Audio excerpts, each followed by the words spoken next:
네, 건설 담당하는 윤승현 연구원입니다.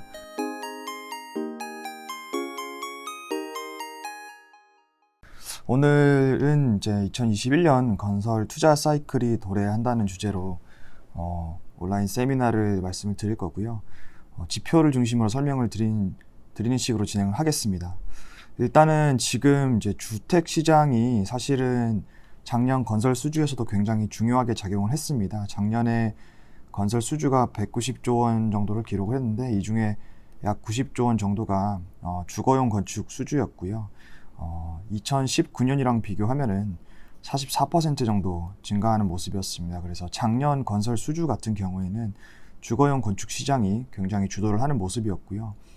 올해도 결국에는 이런 이제 건축 수주 증가가 이어질 수 있느냐가 굉장히 중요하죠. 그래서 그 중에 굉장히 중요한 지표 중 하나인 이 주거용 주택 미분양 추이가 지금 이제 사상 최저치를 계속 유지를 하고 있고요. 그 얘기는 실질적으로 뭐 서울 수도권을 제외하더라도 그 외 지역에 대해서도 이 주택에 대한 수요 자체가 굉장히 올라와 있는 상황이다라고 보시면 되겠습니다. 그래서 그런 관점에서 주거용 건축물들을 공급할 유인이 굉장히 높은 상황이라고 보시면 될 것 같고요. 그래서 올해 2월 누적 건설 수주가 현재 전년 대비 26% 정도 증가를 기록하고 있고요. 작년에 건설 수주가 좋았던 모습들이 올해도 상당 기간 동안 이어질 수 있는 모습이 예상이 되고 있습니다. 그래서 그런 관점에서 작년에 건설 수주가 좋았던 부분들이 올해 분양으로 이어지고 있거든요. 그래서 올해도 수주가 좋으면은 그 이후에 분양 증가로 이어지기 때문에 현재 건설 사이클 자체가 뭐 건설사들 그리고 건자재 업체들 모두 포함해서 굉장히 장기적인 그림으로 좋아지는 모습이 지속이 되고 있다라고 보시면 되겠습니다.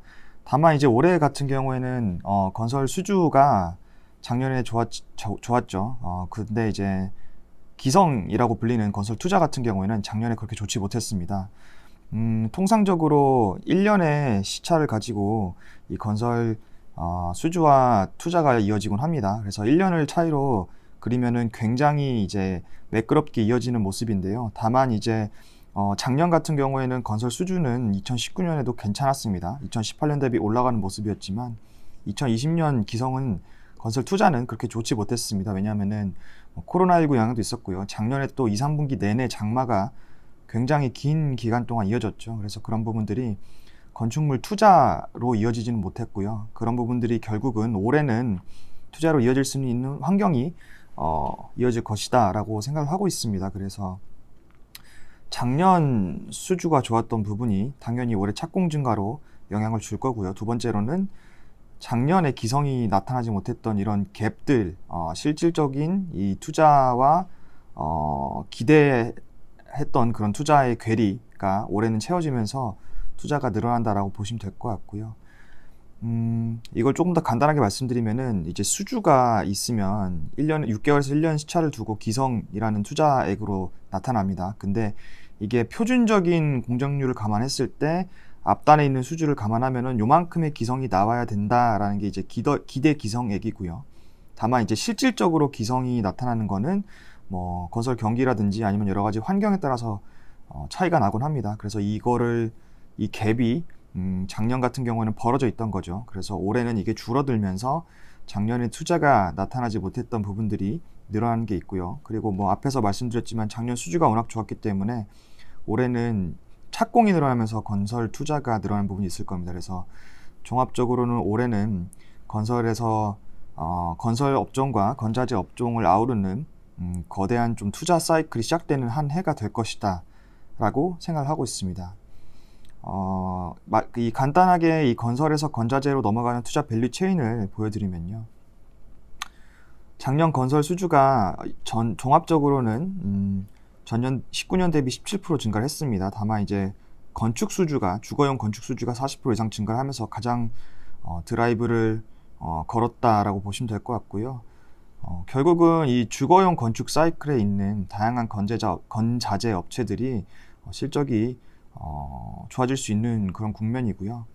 다만 이제 이 건자재 같은 경우에는 뭐 이 공정의 순서마다 들어가는 연도 기간 그리고 이 착공 이후의 시점이 좀 다릅니다. 그래서 이런 부분들이 실적으로 영향을 주는 주기라고 보시면 될 것 같고요. 가장 대표적으로 이 토공사, 기초공사 쪽인 뭐 콘크리트 파일 같은 경우에는 지금 연초 통계청 지수를 보면은 가격이 굉장히 많이 올라가고 있습니다. 마찬가지로 뭐 시멘트나 레미콘 이런 부분들도 상대적으로 이 가격이 상승하는 시장 가격을 말씀드린 거고요. 그런 모습이 보여지고 있고요. 착공 물량이 늘어나기 때문에 뭐 결국은 올해 건설 투자 늘어나면서 단기적으로는 이제 앞단에 있는 업체들이 실적으로 좀 수혜를 볼 거고요.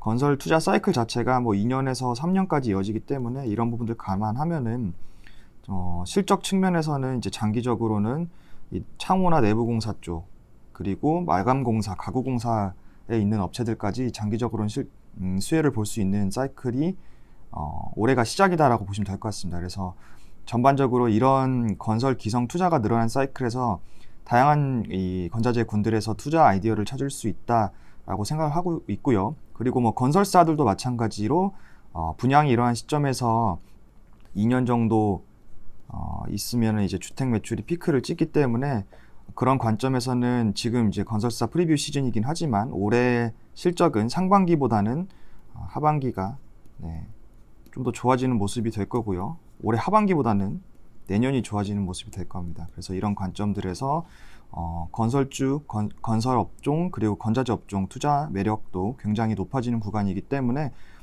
관심 있게 지켜보시면 좋을 것 같습니다. 네, 이상으로 준비된 내용 말씀 마치겠고요. 다음에 또 더 좋은 자료로 말씀드리겠습니다. 감사합니다.